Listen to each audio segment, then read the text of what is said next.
Natick Community Organic Farm is a privately managed farm on land owned by the town and supported by the community. Its environmental and education mission dates to 1975, but it has a much longer history. It sits on land that was once part of Natick's praying town. Its first English owner was Reverend Oliver Peabody, and a second Oliver, Oliver Bacon, acquired all of the land that is today Natick Community Organic Farm. The land continued to be farmed well into the 20th century, and the town of Natick bought the property in 1974 as a site for a new school. In 1975, several civic groups proposed creating a community farm in town to provide summer jobs for at-risk youth.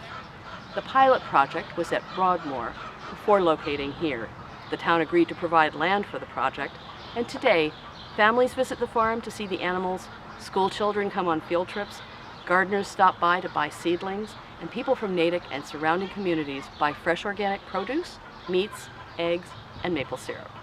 The Morse Institute Library is Natick's main public library and was established by Marianne Morse, who left her estate for this purpose when she died in 1862. While there had been smaller private libraries in Natick before then, her will provided for the establishment of a literary institute for the use and benefit of all inhabitants and gave the library its name. The Morse Institute Library opened its doors on December 25, 1873. When you look at the library today, the original building is on the left, close to Washington Street. The rest of the building was completed in 1997. Today, the library is the heart of the community, providing programs and materials in a way Marianne Morse could not have imagined, including lending e-books and offering in-person and online programs. Casey's Diner is a beloved lunch spot in downtown Natick beside the train tracks. Did you know that Casey's wasn't always located here, though? Casey's Diner started as a horse-drawn lunch car. It was built in 1922 by the Worcester Lunch Car Company and has been located in downtown Natick since 1927. It was added to the National Register of Historic Places in 1999. You can't tell the history of Natick's industrialization without talking about the Harwood baseball factory. After the construction of the railroad through the town center, the shoemaking business in Natick really took off. With so many talented sewers and leather workers in town, it makes sense that the next great factory to pop up in Natick was a baseball factory. H. Harwood & Sons opened the first baseball factory in America right here on Walnut Street in 1858. Harrison Harwood bought the now famous figure-8 design for the baseball from two Natick residents, John W. Walcott and Colonel William Cutler. Baseball manufacturing continued in the building for 3 generations until 1976, when the operation was closed.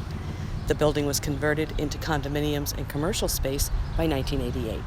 Lookout Farm is one of the oldest operating farms in the area, with English-style agricultural production on this land beginning in 1651 with the founding of the praying town. When the settlement was first established, the land south of the Charles River, where the farm sits today, was used to raise livestock and grow produce. Throughout the following centuries, ownership of the farmland changed hands, but the purpose of the farm remained: to grow food and help feed Natick families. Today, many families visit Belkin Family Lookout Farm to go apple picking, buy cider and donuts, and enjoy the scenic views. The station tree marks the northeast corner of Natick at the point where it meets Weston. Surveyors in the 17th and 18th centuries would have looked for an existing established tree, mostly oaks, because they would have great longevity and could stand for centuries as landmarks. The tree behind me is estimated to be some 500 years old. In fact, you can see it on the 1750 Livermore map of Natick. This building was built in 1881 with money from Oliver and Sarah Bacon as a home for a new library to be named after them and a home to the Historical Society Museum. They were, in fact, one of the first supporters of the Historical Society, and they specified that the building should be fireproof because of a terrible fire that burned through South Natick in 1872. You might be puzzled as to why part of the building is finished in stone and part is finished in brick, and there's a reason for that. The upper floors, finished in brick, is the part of the building that houses the library, where the bottom, with the stone detail, is the home to the History, Natural History, and Library Society of Natick, the full name for Natick Historical Society. The ground that this building stands on, overlooking the Charles River, is part of the burial ground of the Nipmuc and Massachusetts people who settled in Natick as part of the praying town in 1651. Some of their graves were destroyed during the construction of this building, and again when the intersection of Elliott and Pleasant Streets was enlarged. The Charles River Dam in South Natick is from 1934 and was built with money from the New Deal, a program of President Franklin Roosevelt during the Great Depression. And while this dam is not yet 100 years old, there have been dams along the Charles River in this area on and off for the past 300 years. Dams were sometimes used as a way of harnessing energy from water flow and running mills along the river. Today, the dam and surrounding park are a scenic spot for picnickers, fishers, and bird watchers. Today, there is a debate about whether to repair the old dam or to remove the spillway and let the river run free. The Henry Wilson Shoe Shop is the best surviving example of the small independent shoemakers shops known as 10-footers that were once found in many parts of Natick in the early 19th century.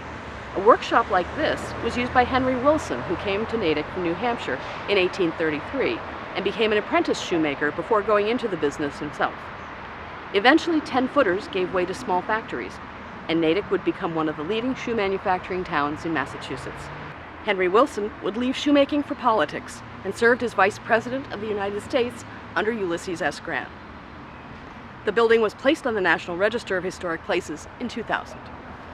The Cochituate Rail Trail follows the path of the Saxonville branch of the Boston and Albany Railroad. The 4-mile Saxonville line opened in 1846 and provided freight service from the main east-west line in Natick Center to the textile mills in Saxonville in Framingham.